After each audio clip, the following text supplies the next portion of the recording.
Nine unknown man conspiracy, myth और fact जानते हैं इस वीडियो में।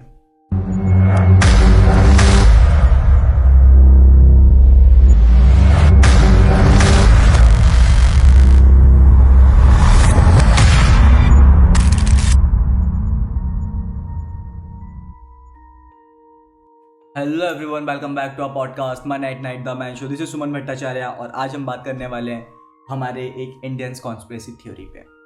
सो as in India we are the one of oldest civilisation and हमारे कंट्री में हमेशा से ही मैजिक, स्पिरिचुअलिटी एंड मिस्टिसिज्म को एक अलग ही दर्जा दिया जाता है। कुछ आइडियोलॉजी को साइंटिफिक बैकग्राउंड मिल गया तो उनको फैक्ट्स मानने लगे, बट किसी को नहीं मिला तो वो मिथ्स के नाम से जाने जाते हैं आज भी। इस टाइप के मैं आपको एक आज मिथ बताने वाला हूँ या एक कॉन्स्पिरेसी बताने वाला हूँ जो कि हम शायद कभी नहीं जान पाएंगे कि एक्चुअली में मिथ है या फैक्ट, बट स्टिल पता होना चाहिए सबको। ये जैसे कि आप लोगों ने सीक्रेट सोसाइटी के बारे में सुना होगा, Illuminati and many things are there. So this is about a secret society but a lot more before then Illuminati and everything. So this story started from सम्राट अशोक। ओके, तो जो सम्राट अशोक थे उनका जो लास्ट वॉर माना जाता है वो जो कि Maurya emperor and Kalinga emperor के बीच में हुआ था।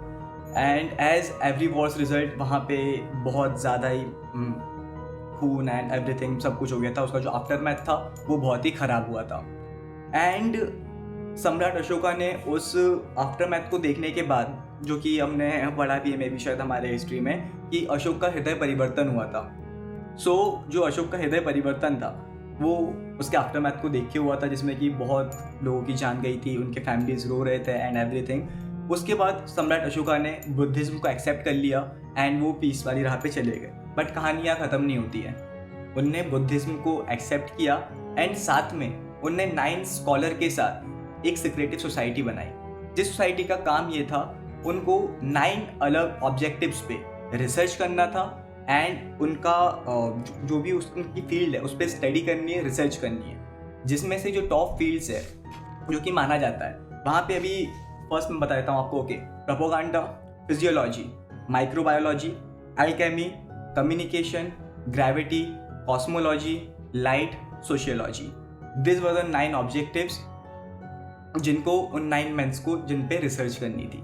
ओके, देन स्टोरी जब आगे बढ़ती है कुछ ऐसे रूल्स सेट कर देते हैं वो कि बट इसकी कुछ कंडीशंस रहती है कि जो भी इस सोसाइटी में है या जो भी इस चीज़ पे स्टडी कर रहे हैं उनको सीक्रेटिव रहना है। So they use to live like a monk. वो एक मॉन्क लाइफ जीते थे, एज अ बुद्धिस्ट मॉन्क वो अपनी लाइफ जीते थे एंड वो अपना जो उनका फील्ड है, जो उनका ऑब्जेक्टिव है, उस पर वो स्टडी करते थे। एंड ये बात तब तक किसी को पता नहीं चली जब तक जो कि एक वो थे टैलबॉट मुंडी ने अपनी एक बुक लिखी 9 अननोन मैन्स। एंड टैलबॉट मुंडी ने ये बताया कि उनको इसके बारे में तब पता चला जब वो ब्रिटिश आर्मी में सर्व कर रहे थे। इट्स क्वाइट फैसिनेटिंग कि इंडिया की कॉन्स्पिरेसी थ्योरी है एंड कोई ब्रिटिशर लिख रहा है बुक।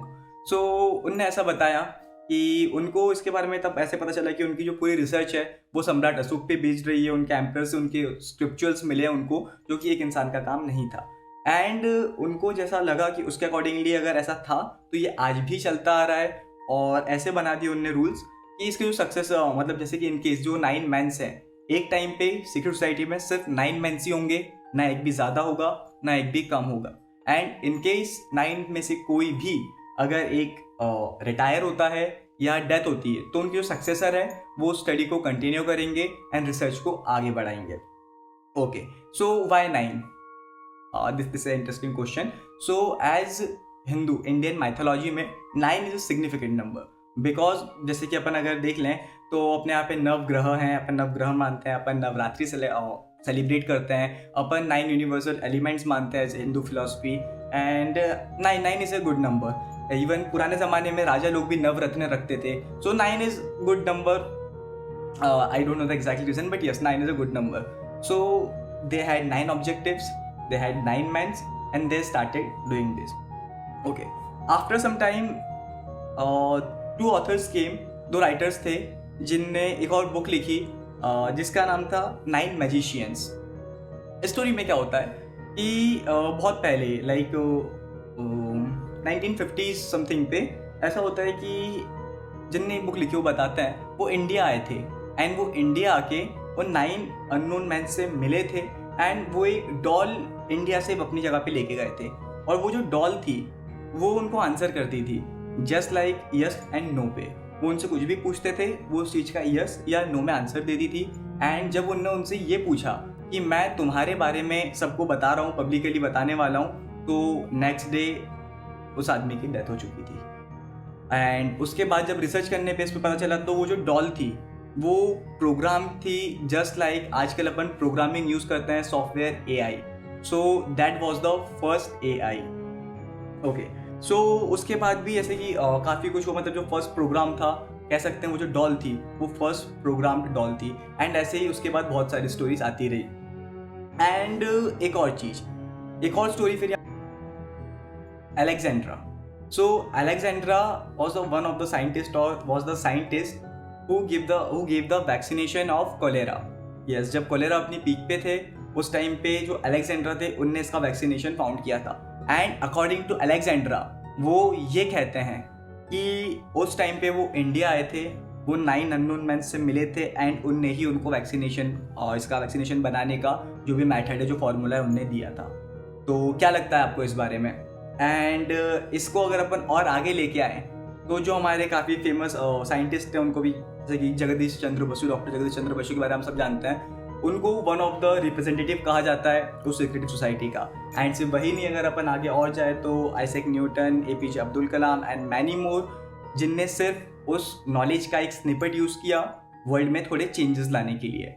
एंड ऐसा मानना है कि जब टाइम आएगा तो वो लोग अपने जो स्टडीज़ है, जो भी उनके पास है, उस चीज़ को वो पब्लिक कर देंगे। बट उसके लिए सबको रेडी होना पड़ेगा, वो समय आने में शायद भी टाइम है।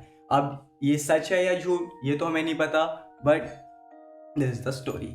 सो अगर ऐसा है तो मे बी आज भी उनके कोई सक्सेसर होंगे जो कहीं भी होंगे दुनिया में। मे बी आप भी हो सकते हो, मैं भी हो सकता हूँ, एंड वो अपने रिसर्च को कंटिन्यू कर रहे होंगे। क्या लगता है आपको इस बारे में? बताइएगा जरूर कमेंट पे। चैनल पे नए हो तो सब्सक्राइब कर लेना एंड ऐसी मोर कॉन्स्पिरेसी स्टोरीज सुनने के लिए आप सब्सक्राइब कर दीजिए। एंड अगर आपके पास कोई कॉन्स्पिरेसी थ्योरी हो तो मुझे बिल्कुल बताना, मैं उस पर भी देखूंगा। Thank you so much.